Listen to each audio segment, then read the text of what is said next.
다시 십자가로.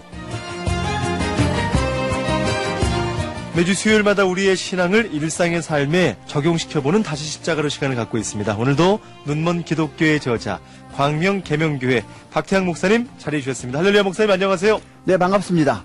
송 PD님, 네. 어제 방송 전도대회 은혜롭게 끝난 거죠?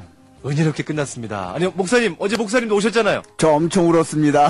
너무나 행복하게 정말 지냈습니다. 정말 행복하셨습니까 목사님? 정말 저만이 아니라 예. 함께한 모든 사람들이 감사하고 행복한 마음으로 그렇게 지냈습니다.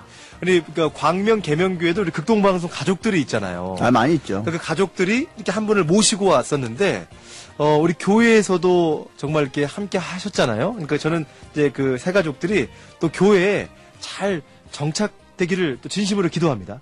벌써 그 마음을 표현하신 분들이 있어요. 정말요? 극동방송 고맙습니다. 정말요? 예. 이야, 하나님께 영광의 박수 올려드립니다.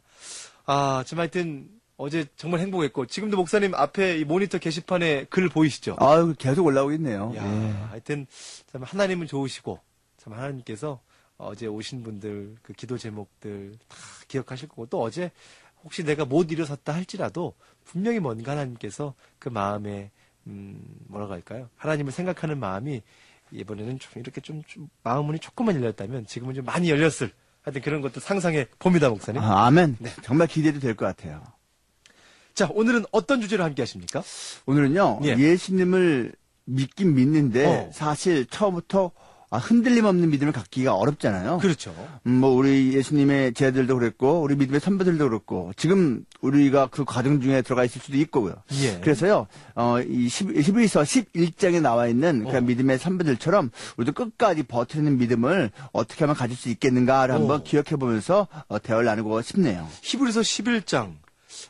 믿음장에 나오는 하나님의 사람들이, 참, 믿으면서 정말 끝까지 버텨내고 이겨내는 그 믿음. 그렇죠. 언젠가 목사님이 말씀해 주신 적이 있는 것 같은데. 그렇죠. 예나 지금이나 하나님을 온전히 믿는 자는 사망의 음침한 골짜기를 지나는 때가 있다 할지라도, 하지만 하나님께 더욱더 신뢰하며 나아갈 텐데, 이 부분은 다이만 경험한 게 아니잖아요. 그래서 오늘은요, 네. 하나님이 우리를 사랑하시기 때문에 주시는 쓰리고, 삼고를 말씀드리고자 합니다. 삼고. 예, 쓰리고 하니까 엉뚱한 거 생각하지 마시기 바라고요. 쓰리고. 원고, 두고. 예. 쓰리고 궁금합니다. 뭔가요?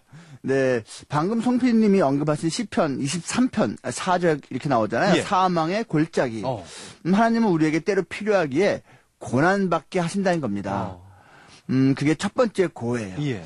목자이신 하나님은 그의 양떼인 우리에게 푸른 풀밭과 쉴만한 물가로 인도해 주신 분이시죠. 그런데 그 익숙한 풀밭과 물가를 떠나야 할 때가 있거든요. 그게 인생이에요. 새로운 풀밭으로 가는 과정에서 사망의 골짜기를 반드시 통과해야 할 때가 있는 것이다라는 말씀인데. 그렇죠. 그런데요, 양이 있다면 가끔씩은 이제 목자의 말을 듣지 않고 자기 마음대로 막 다니다가 사망의 골짜기를 만나기도 하지 않나요? 그게 양이죠. 예. 우리가 받는 고난이 영적인 성숙을 위한 하나님의 훈련이든 아니면 자기 죄악으로 인해 고통을 당하는 것이든 결국은 하나님이 통치하고 섭리하신다는 점에서는 같은 거죠. 예. 흔히 목자의 지팡이는 양을 보호하기 위한 거고 막대기는 혼내기 위한 거라고 하더군요. 그게 우리나라에도 그대로 우리에게도 그대로 적용됩니다. 때로는 보호하심, 때로는 혼내주심이 있는 거죠. 어쨌든 우리에게 고난이 닥치면 우리는 그것을 어떤 위장된 하나님의 사랑이요, 또 변장된 주님의 축복이라고 여기는 용기가 필요할 것 같아요. 시편 119편 기자는 그래서 고난당한 것이 내게 유익이라고 고백하잖아요. 이거는 경험한 사람만이 알 수 있고 또 할 수 있는 위대한 신앙 고백입니다. 아멘. 하나님이 우리를 사랑하시니까 고난받게 하신다. 자, 그럼 두 번째는 뭔가요? 다음으로요. 하나님은 우리를 사랑하시기 때문에 때로 우리를 고독하게 하신다는 겁니다. 외롭게. 예.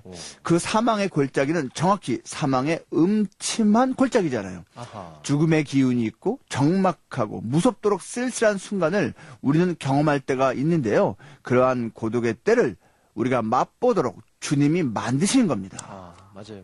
목사님 참 저희가 이 고독할 때, 외로울 때, 이건 좀 누구에게 어떻게 이야기할 수도 없는데 아마 경험하신 분들은 이제 공감하실 것 같은데 심지어 가족마저도 이 고독감을 없애주지 못할 때가 있거든요. 그런 순간이 있어요. 예. 그런데 그러한 때가 바로 하나님과 1대1로 만날 수 있는 그런 기회가 되더라. 아마 체험적으로 우리 극동방송 가족들은 많이 아실 것 같아요. 정말로 맞는 말씀입니다. 그렇게 고독을 씹어본 분들은요, 하나님과 연합함이 최고의 안식이고, 하나님과 교제함이 최고의 즐거움이라는 것을 철저하게 인정하게 되죠. 네. 내가 사망의 음침한 골짜기로 다닐지라도 해를 두려워하지 않을 것은 주께서 나와 함께 하심이라. 아멘. 오늘 그 사망과 고독이란 두려움을 극복하는 길, 임마누엘 하나님이 계시기 때문에 우리가 분명 극복할 수 있을 거라 믿습니다. 네, 오늘 피디님 영성 상당히 좋습니다. 네. 맞는 말씀 하시는데요. 그럼 세 번째 고를 세 번째 고. 말씀드릴게요. 예. 하나님은 우리를 사랑하시기 때문에 우리를 고귀하게 만드십니다. 고귀하게 만드신다.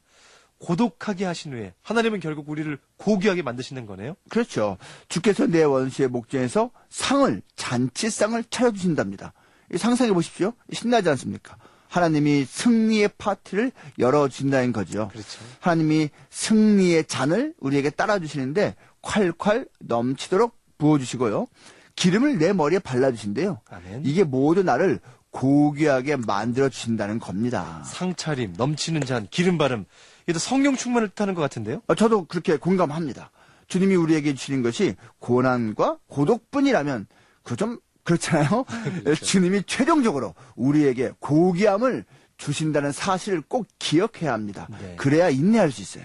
지금 말하는 이 고귀함, 물론 세상에서 성공하고 부유해지는 것도 중요하겠지만 진짜 핵심은 아니잖아요. 그렇죠. 성공과 부유는 성경이 말하는 복음의 핵심은 아닙니다. 미국에서 엄청 인기 있는 Health and Wealth Gospel이라는 게 있죠. 건강과 부유함이 뭐 복음이다라는 식의 것들. 이거는 진짜가 아닙니다.